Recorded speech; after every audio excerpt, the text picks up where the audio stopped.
I directly go to introduce the first discussant. His name is Dr. Helmy El-Namnam. He's a writer who has produced 25 books on the history of relation between Muslim and Christians and political Islam. And he is a journalist and former Minister of Culture of Egypt. He has served as a consultant to Liberian Alexandria and a chair for board of director for many population companies in Egypt. The floor is yours and you have a maximum of 50 minutes. Thank you. مساء الخير. أنا سعيد لوجودي هنا الآن بينكم، وأشرف بأن ألقي ورقة الصديق العزيز الدكتور رضوان السيد. هو كان مفروض أن هو يحضر بنفسه، ولكن لديه بعض المشاغل في دولة الإمارات حالت دون أن يأتي، فطلب أن أقرأ هذه الورقة، فسوف أقرأها. فالكلمات والأفكار هنا هي للدكتور رضوان السيد وليست لي، هذا فقط للتنبيه. والورقة طويلة حوالي 5000 كلمة، وده صعب جدا ان انا اقرأها في 15 دقيقة، ولذا سوف احاول الخصها قدر الامكان، لانه الورقة قايمة على الرصد للعلاقات الاسلامية المسيحية منذ الفتوحات الاسلامية الاولى وحتى القرن ال21 حتى اللحظة التي نعيشها. الورقة مقسمة إلى 4 أقسام أو 4 فصول. كل قسم، القسم الأول منه هو يعتبره تمهيدا.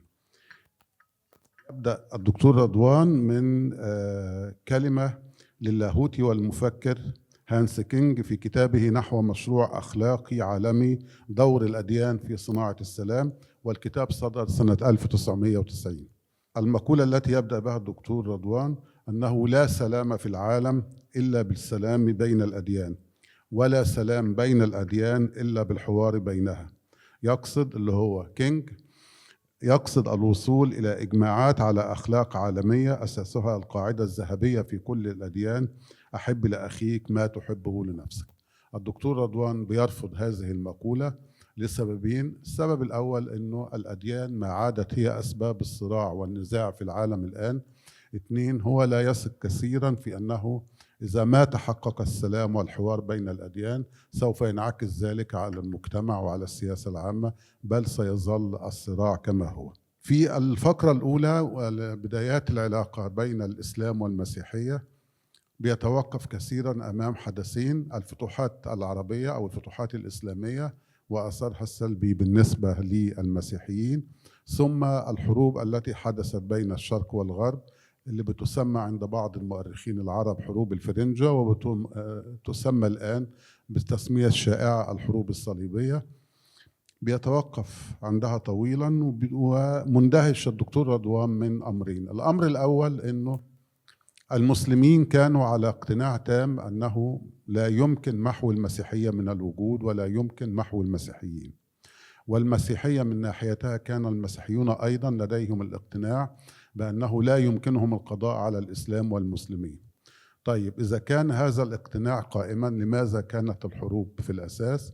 هو بيقول إنها كانت جدالات لاهوتية استغلت في تأجيج الأمور السياسية، وحدثت ما حدث. وبيقول إنه هذا ما جرى في التاريخ الصراع، وما عادش لم يعد ممكنا الاعتذار عنه ولا حتى تبريره. وبيقدم في هذه الفقرة الكثير من التفاصيل. ثم ننتقل من العصور الوسطى إلى العصر الحديث، حيث انتهت الحرب العالمية الثانية وبدأ العالم في مرحلة جديدة. بتسعى المسيحية وبيسعى العالم المسيحي، تحديدا الإنجيلية الأمريكية، هكذا يقول الدكتور رضوان السيد، إلى الحوار مع العالم الإسلامي ومع المسلمين، وذلك رغبة في تجيش العالم ضد الماركسية وضد الاتحاد السوفيتي في الحرب الباردة التي كانت قائمة لفترة طويلة. حدثت حوارات وجلسات طويلة، وهو بيقول الدكتور رضوان إنه لم تؤدي إلى النتيجة المطلوبة، والمسلمين والعالم الإسلامي ما تقبلهاش بالتقبل المتوقع. لماذا؟ بيجيب رضوان السيد بيقول إنه المسلمون والعرب رأوا أن الاتحاد السوفيتي ما هواش عدو خطير بهذا الشكل، خاصة أنه كان موقفه الاتحاد السوفيتي كان متفهم القضية الفلسطينية وكان متفهم الحقوق العربية، وأنه في الجانب الآخر الغرب والولايات المتحدة أو العالم المسيحي كان يتحدث عن الحوار وأن احنا نقف صفا واحدا ضد الشيوعية، لكنه كان في نظر المسلمين والعرب هنا يساندون إسرائيل ولا يتفهمون الحقوق الفلسطينية، ولذا انتهت هذه المسألة أو هذه التجربة لم تحقق النتائج المرجوة. ننتقل بعد ذلك بعد فترة الحرب العالمية الثانية والحرب الباردة، بندخل في مرحلة جديدة وهي مرحلة ظهور ما يسمى بصراع الحضارات، انتصار الولايات المتحدة الأمريكية وانتصار الغرب، وبدأ أن الخطر الشيوعي بيتراجع وقضية الإلحاد بتتراجع. ثم في هذه الفترة حدثت التطرف الإسلامي والإرهاب الإسلامي الذي انتهى ب 11 سبتمبر 2001. و11 سبتمبر 2001 هي التي دفعت في رأي الدكتور رضوان السيد العالم الإسلامي والمؤسسات الإسلامية إلى أن تحاول الحوار مع العالم المسيحي، وده تحت ضغط إثبات أن الإسلام بريء من مسألة الإرهاب، مسألة الحرب على الإرهاب اللي انتشرت عالميا. كانوا يريدون المؤسسات الإسلامية تريد تبرئة الإسلام من مسألة الإرهاب. 2 لمواجهة الإسلاموفوبيا التي ظهرت في الغرب. وثالثا من أجل القضية الفلسطينية. وهنا بقى بتظهر مجموعة من الأنشطة بيرصدها بتفصيل دقيق الدكتور رضوان، إنه المؤسسات الإسلامية قدمت العديد من المبادرات لكي تؤكد على هذا المعنى. يتوقف طويلا أمام رسالة عمان في سنة 2004، المبادرات التي من مؤتمر عمان 2004، ثم مبادرة الملك عبد الله ابن عبد العزيز لحوار الأديان والثقافات، ودي بدأت سنة 2007 بإعلان بيان أو إعلان للعلماء السعوديين من مكة المكرمة كان بيتبناه الملك الراحل، شرحوا فيه رؤيتهم للإسلام في علاقاته بالأديان والثقافات الأخرى، ووجهوا رسالة لديانات العالم للحوار والتعارف والتضامن من أجل سلام العالم وإنقاذ حضارته. بعد مبادرة الملك عبد الله بيتوقف طويلا أمام وثائق الأزهر ومؤتمراته 2011 و2013، وأنا شخصيا كان لي الشرف أن أنا شاركت في إعداد بعض هذه الوثائق. بيستعرض هذه الوثائق وما جاء فيها، ثم ما أعقبها من عدة مؤتمرات دعا إليها الأزهر، كانت مؤتمرات دولية، وكان بيتحدث فيها فضيلة الإمام الأكبر شيخ الجامع الأزهر الدكتور أحمد الطيب، والأفكار المهمة التي طرحها الدكتور أحمد الطيب في هذه المسألة. وبيقول إن الوثائق الأزهر كانت مهتمة برقم 1 مكافحة التطرف والإرهاب، رقم 2 ممارسة الحوار الديني مع ديانات العالم وبخاصة الدين المسيحي بذراعيه الكاثوليكي والإنجيلي، وإصدار بيانات مشتركة وإنشاء لجان التعاون بين المؤسسات. بعد وثائق الأزهر بيجي إعلان مراكش بشأن الأقليات في العالم الإسلامي، وبيتوقف أمامه أيضا بتفصيل كبير وبيتحدث عنه. ثم ميثاق اسمه ميثاق حلف الفضول الجديد، وده اللي صدر عن منتدى تعزيز السلم في فبراير 2019، وهو كان محاولة لربط قضايا الواقع الجديد بحلف الفضول القديم الذي كان موجودا قبل البعثة النبوية وقبل ظهور الإسلام مباشرة. واحنا عارفين انه عن حلف الفضول الرسول محمد صلى الله عليه وسلم قال بعد الإسلام أنه شهد وهو طفل حلف الفضول ولو دعي إليه الآن لاستجاب. ثم يأتي بعد ذلك مجلس الحكماء والعلماء والحكماء، ووثيقة الفاتيكان، وشيخ الأزهر، وثيقة الأخوة الإنسانية التي أعلنها فضيلة الإمام الأكبر الدكتور أحمد الطيب مع قداسة البابا فرانسيس وقتها. وإحنا يعني الوثيقة مليئة بالمواد ومهمة للغاية، وأظن أنها يعني نوقشت كثيرا وطويلا. أهم ما جاء في الوثيقة الأفكار اللي توقف عندها الدكتور رضوان فيها. رقم 1، أن الحرية حق لكل إنسان اعتقادا وفكرا وتعبيرا، العدل القائم على الرحمة، الحوار والتفاهم ونشر ثقافة التسامح وقبول الآخر، الحوار بين المؤمنين يعني التلاقي في المساحة، مفهوم المواطنة يقوم على المساواة في الحقوق والواجبات. ثم أخيرا رابطة العالم الإسلامي ووثيقة مكة المكرمة في 2019.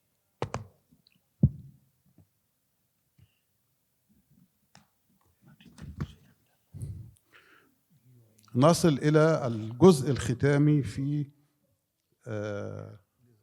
الورقة، وأنا هستأذنكم، أنا أريد أن أقرأ هذا الجزء، فيه فقرة أريد أن أقرأها بالنص. التساؤل يطرحه الدكتور رضوان: هل نستطيع بعد قرابة السنوات العشر إلقاء نظرة على المستقبل؟ وبيقول: لابد أن نعترف أننا نواجه موجة ثانية ليس من التطرف بل من العنف وتضاؤل الإقبال على عهود التسامح والتعايش والسلام التي رفع رايتها البابا فرانسيس، وما أقصده بالتحديد حرب غزة وأحداثها الإبادية، والتي افتتحتها حركة حماس عام 2023 وأوصلتها إلى الذروة الحرب الإسرائيلية الوحشية على غزة، والتي تركت تأثيرات سلبية في أوساط جماهير المسلمين. ثم الحروب التي نشبت من حول إيران وفيها ونشرت مغائر من العنف والقتل والتهجير في عدة بلدان بالمنطقة، وحتى الأشواق إلى السلام والتعايش بين الدول والأديان ما عادت ظاهرة القوة والجاذبية.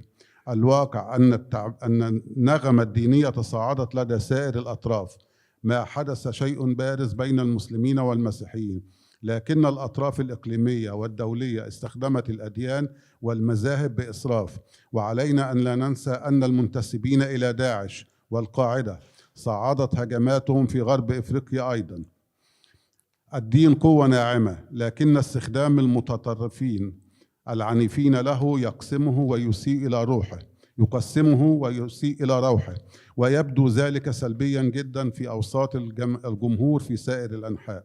لا ينبغي أن ننسى أن عنوان هذه المحاضرة العلاقات الإسلامية المسيحية وصناعة السلام. لقد وقف البابا ليو ال14 ضد الحروب الجارية علنا، وأغضب موقفه سائر الأطراف المتحاربة وبخاصة الطرف الأمريكي. البابا فرانسيس وشيخ الأزهر دعوا في ختام وثيقة الأخوة الإنسانية إلى التأثير على صناع القرار الدولي، وعلينا أن نعترف الآن أن التأثير في وجه هذه الموجة الجديدة والعاصفة ما كان قويا ولا فاعلا. لقد وجدت الجهات الدينية الإسلامية نفسها إلى جانب مأساة غزة وهناك مآس أخرى في لبنان وسوريا وإفريقيا ما افتقدنا صوت الفاتيكان العالي ضد الحرب، لكنه ما كان كافيا، لأنه لم يجد شركاء لا لدى أصحاب القرار ولا لدى الجهات الدينية الأخرى التي انحازت لهذه الواقعة أو تلك أو ظلت صامتة. أقنعنا البابا فرانسيس والبابا ليو ال14 أنه ليست هناك حرب عادلة، لكن أين هم صناع السلام بين أصحاب القرار السياسي أو بين كبار المؤسسات الدينية؟ يختتم الدكتور رضوان بهذه الكلمة: أيها الأخوة، أيها السادة، نحن اليوم في أشد الحاجة لصناع السلام من سائر الفئات، أو تضيع جهود كبرى بذلت طوال العقود الثلاثة الماضية. جاء في القرآن الكريم: يا أيها الذين آمنوا كونوا قوامين بالقسط شهداء لله ولو على أنفسكم. صحيح أنه كما ذكرت في مطلع هذه الكلمة أن الأديان ما عادت سببا أول في الحروب، لكن المشكلات أنها ما عادت مؤثرة أيضا في صنع السلام. لكن القرآن يطلب منا نحن المؤمنين أن نكون مؤثرين من خلال الشهادة، والحضور بدون شهادة أو قيام بالقسط هو غياب أو غفلة، ولا عذر لنا في ذلك، فالعياذ بالله أن لا نكون شهودا للسلام وضد الحرب ولا قوامين بالقسط، فنذكر ما لنا وما علينا، ولا حول ولا قوة إلا بالله. شكرا لحسن الاستماع، وحي على الشهادة، حي على الفلاح. شكرا لكم.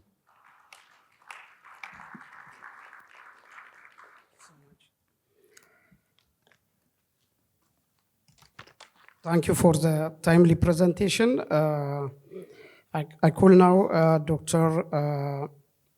Qureshi, who is an associate professor of Islamic Studies and co-director of Duncan's Macdonald Center for the Study of Islam and Christian Muslim Relations at Harvard International University for Religion and Peace in the United States. His scholarship on Islamic theology, ethics, and Christian-Muslim relations has made significant contribution to contemporary interreligious scholarship. Dr. Qureshi, the floor is yours for 10 minutes. All right, Bismillah ar-Rahman ar-Rahim. Assalamu alaikum, everyone. I have the fortune of being last and being between us and our meal, so I'm going to jump right into this. MashaAllah. So what I'm presenting here is a reflection on reading Dr. Radwan Al-Sayyid's excellent piece in Arabic that was beautifully summarized for us just right now in Arabic. But thinking about it from the vantage point where I was coming from right now, which is I just signed on to Harvard International University to be the professor of Islamic Studies, as was mentioned, and co-director of the Macdonald Center for Christian Muslim Understanding. And in many respects, this is a very new position for me because I mean, not just that I signed it, but my training is as an academic, so I'm kind of doing Islamic studies in an academic standpoint and not always doing it in the way in which most of the people here are doing Christian Muslim understanding, which is very lived in institution building. So as kind of someone new to this, I was reflecting on, I share my reflections now on what Dr. Radwan Al-Sayyid said and thinking about the institute that I'm joining and what that might mean for me. So I welcome any comments on this as well. So when I initially wrote this, I also include Dr. Wasim Salman's paper as well. So there might be some references to that, but we can get to that tomorrow morning, inshallah. So I'm just going to jump into my reflections here. So Dr. Radwan Al-Sayyid's Christian-Muslim Relations in the Making of Peace and Wasim Salman's Christian-Muslim Dialogue and Peacebuilding arrive at similar destination from different roads. Al-Sayyid surveys 8 centuries of theological rupture and repair before cataloging 3 decades of Muslim-led peace initiatives. Salman narrows his lens to Pope Francis's papacy and its culmination in the 2019 document on human fraternity. Read together and read as a Muslim, formed by the classical tradition, the 2 texts pose a question that is not merely historical, but devotional. What does Islam itself require of a believer who is asked to sit across the table from a Christian and call him brother? This reflection takes up that question, and in doing so, it also describes, almost without needing to argue for it, why an institution like Harvard International University for Religion and Peace exists at all. The Quranic foundation for interreligious encounter is not incidental to the tradition. It is structural, meaning it's built into the religion. Al-Sayyid notes that the framers of the Common Word in 2007 drew their title directly from Surah Ali Imran. قُلْ يَا أَهْلَ الْكِتَابِ تَعَالُوا إِلَى كَلِمَةٍ سَوَاءٍ بَيْنَنَا وَبَيْنَكُمْ. Say, O people of the book, come to a common word between us and you. The verse does not ask Christians to become Muslims before dialogue can begin. It proposes a shared ground, Tawheed, the worship of the one God, from which the difference can be acknowledged without being erased. This is the theological logic beneath ta'aruf, the mutual knowing that the Quran commands in Surah Al-Hujurat, where God says, يَا أَيُّهَا النَّاسِ إِنَّا خَلَقْنَاكُم مِّن ذَكَرٍ وَأُنثَىٰ وَجَعَلْنَاكُمْ شُعُوبًا وَقَبَائِلَ لِتَعَارَفُوا. We made you into nations and tribes that you may know one another. Diversity of religion in this reading is not an obstacle to be managed, but a divine design, whose purpose is recognition rather than uniformity. The document on human fraternity, though a Catholic Muslim text and not a Quranic commentary, echoes the same grammar when it grounds fraternity in a shared creation equal in dignity, rights, and duties. The Grand Imam Mohamed Bin Zayed's own address at the Abu Dhabi signing makes that debt explicit, invoking human beings as bound by a common origin and a common author. What Salman narrates as papal initiative, then, is also intelligible as a Muslim institution answering Quranic summons that long predates the 20th century. So in other words, the idea is that this is not a response to 20th century problems in which Muslims are asked to get to know or to deal or to engage with Christians, but it's actually predates this as a problem. It's built structurally into the religion. Al-Sayyid is careful, however, not to let this theological common ground collapse into sentimentality. And here too, Islamic teaching offers a corrective. The golden rule that Hans Kung found in every tradition, love for your brother what you love for yourself, is genuinely Islamic. It echoes the well-known hadith of the Prophet, but it is incomplete without adl, without justice, as a companion virtue. The Quranic verse which Al-Sayyid invokes at the close of his lecture, Ya ayyuhalladhina amanu kunu qawwamina bil qist shuhada'a lillahi wa law ala anfusikum, O you who believe, stand firmly for justice as witness before God, even against yourselves. This verse insists that fraternity without justice is sentimentality, and that a Muslim's obligation is to bear witness does not end at the boundary of the Ummah. This is precisely the register in which the Marrakesh Declaration in 2016 operates.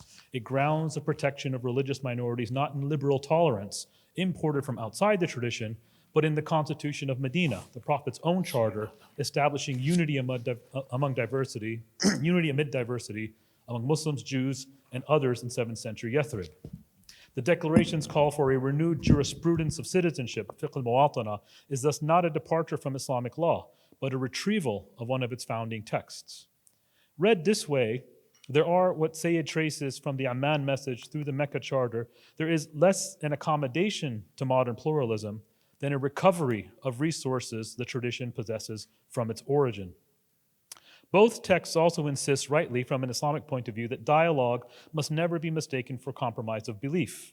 Pope Leo XIV's words at the 60th anniversary of the Nostra Aetate, quoted in Salman's piece, would resonate with a classically trained Muslim theologian. Quote, authentic dialogue begins not in compromise, but in conviction, in the deep roots of our own belief, end quote. This is not a peripheral point. Islamic scholarship has always distinguished da'wah, the invitation to truth, from mudahana, the flattering disillusion of conviction for the sake of comfort. The New Alliance for Virtue and the New Alliance of Virtue Charter and the Mecca Charter that Al-Sayyid describes were composed by scholars who did not abandon the doctrine of Islam's finality in order to speak with Christians. They spoke as Muslims, convinced of their own tradition, extending compassion, rahmah, as a Quranic obligation rather than a theological concession. This distinction matters because it protects interreligious work from the two opposite failures. One is the syncretism that Pope Francis himself warned against in 2015, and the second is the defensive isolationism that treats every encounter with the other as a threat to be resisted rather than as a trust to be honored. It is the same conviction that religious literacy and rootedness in one's tradition are the precondition for responsible encounter with another. It's this conviction that gives Hartford International University its raison d'etre, its reason for being. Hartford's institutional memory runs along the history that Al-Sayyid narrates. Founded as a prominent missionary training ground in 1911, Hartford Seminary pivoted from evangelical conversion toward genuine interreligious dialogue due to Professor Duncan Macdonald's work. He revolutionized the curriculum by insisting that students emphatically study Islam, quote, from the inside. This legacy ultimately transformed the institution into a pioneer of modern Christian-Muslim relations and interfaith understanding. Since 1911, the university has published the Muslim World Journal, one founded specifically and advanced by serious Christian scholarship on Islam, and over time, Islamic scholarship in dialogue with Christianity. Since 2001, its Islamic chaplaincy program has trained imams and chaplains who now serve in American prisons, hospitals, universities, and the armed forces. And in 2021, the institution renamed itself from Hartford Seminary to Hartford International University for Religion and Peace, precisely to make explicit what had always been implicit, that the serious study of one's own faith and the serious study of the neighbor's faith are not competing projects, but a single vocation. HIU's mission statement, which commits the university to, quote, faithful living in a pluralistic and multi-faith environment, end quote, is in essence a smaller, institutionalized version of what the document of human fraternity attempts on a global stage, a refusal to choose between depth of conviction and breadth of scholarship. Seen from within Hartford's classrooms, the documents Al-Sayyid and Salman describe are not distant diplomatic curiosities. They are primary sources for exactly the kind of interreligious and peace-building formation that the university exists to provide. A student at Hartford's MA in Interreligious Studies who reads the Amman message alongside the Nostra Aetate is doing precisely the comparative theological work that the Macdonald Center was built for. A student in the MA in International Peacebuilding who studies the Marrakesh Declaration citizenship framework is engaging a live case study in how theological argument becomes policy language capable of protecting actual minority communities. And a student training as a chaplain who will one day sit with dying Muslim patient and grieving Christian family in the same hospital corridor is enacting in miniature what At-Tayyib and Francis attempted in Abu Dhabi: presence across difference, without erasure of either party's conviction. In this sense, HIU does not merely study the Christian-Muslim rapprochement that both authors describe, it is one of the durable institutions through which that rapprochement is reproduced, generation after generation, in the ordinary work of forming chaplains, scholars, and peace builders. Yet, both lectures end in the same register of unease, and an honest reflection must sit with that unease rather than resolve it too quickly. Al-Sayyid names the Gaza War, the regional conflicts surrounding Iran, and the continuing violence of ISIS-affiliated groups in West Africa as evidence of a, quote, second wave eroding the goodwill built between 2004 and 2019. Salman is more restrained, but no less aware that Pope Leo XIV's opposition to ongoing wars has provoked anger rather than consensus. From an Islamic perspective, this is not a reason to abandon the theological premises of ta'aruf and adl, mutual knowing and justice. Rather, it is a reminder that those premises were never meant to function as diplomatic decoration, divorced from justice. The Quran's insistence on bearing witness even against yourselves, from the Quran, applies with particular force here. A Muslim institution's credibility in interreligious dialogue depends on its willingness to name injustice consistently, not selectively, whether the victims are Christian minorities under the threat of extremist violence or Muslim populations enduring war and displacement. The documents surveyed by both authors, the Amman Message, the Marrakesh Declaration, the document on human fraternity, gained their authority precisely because they were composed by institutions unwilling to let ethical consensus substitute for the hard work of justice. What emerges from Al-Sayyid and Salman together, then, is not a triumphalist narrative in which interreligious dialogue has solved the Christian-Muslim relations, but a more modest and more Islamic claim that the obligation to know one another, to speak with conviction rather than compromise, and to stand firm for justice is permanent, precisely because peace among religions was never guaranteed to produce peace among nations. It only makes such peace possible. Institutions like Al-Azhar, the Vatican's Dicastery for Interreligious Dialogue, and Hartford International University for Religion and Peace exist because someone must keep doing the work in the gap between the documents that get signed in Abu Dhabi and the wars that continue in Gaza, Lebanon, and Sudan. That gap is uncomfortable, but it is also, in the Quranic sense, precisely where witness is required. To quote Dr. Sayyid, absence without testimony, he writes, closing his own lecture, absence without testimony is absence through negligence or forgetfulness, and we have no excuse for such failure. A university whose very name now joins religion and peace has, in effect, committed itself never to be absent from that testimony. So I'll pause here. Thank you for your time. Barakallahu feekum. Thank you so much for a timely presentation. We are not ending our panel today. We are resuming tomorrow morning, early first thing first, because yeah, we will start at 9. Yeah, so please be on time, and we will resume the remaining presentation and discussion tomorrow morning. Thank you for your attention and engagement, and please thank our presenter and discussant as a final event. Thank you so much.